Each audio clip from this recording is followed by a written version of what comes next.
The radioisotope ages, don't they prove that these rocks, these granites, formed millions of years ago or more? Well, we have a radioisotope embarrassment here on display at Yosemite.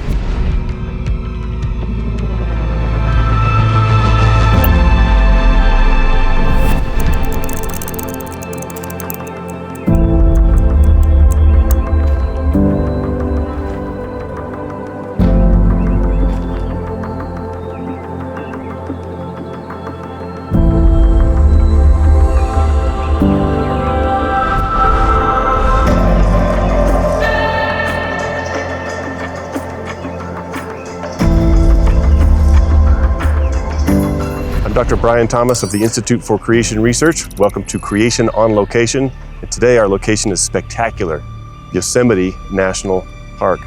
And I feel privileged to be here and to see these wondrous mountains.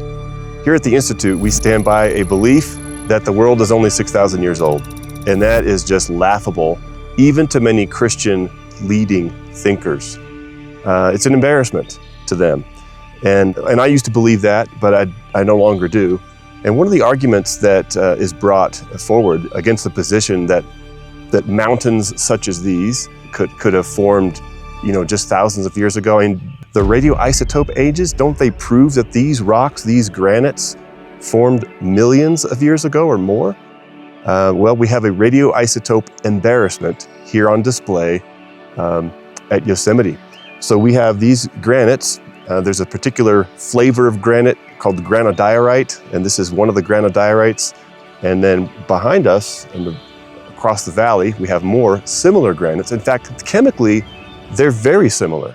And so they're so similar that we know that they came from the same source material deep beneath the earth. But the radioisotope ages assigned based on uranium to lead and other radioisotope system dating methods have a 10 million year difference between rocks in one area of the Sierras where we are and rocks at another area of the Sierras. And so that means that presents a huge embarrassment of its own. So one of the reasons I'm not embarrassed to say that these rocks were emplaced late in Noah's flood, not long before Noah's flood, but during Noah's flood, or even during the Ice Age. One of the reasons I'm confident in that is because I'm confident that the radioisotope age dating is grossly in error, because if you go by those ages, then you have to say that this rock stayed molten for 10 million years at a depth where it should have cooled over a maximum of 500,000 years. So that's a big dilemma, but it's only in the literature. So scientists who study this specifically know about it, and they have no answer for it.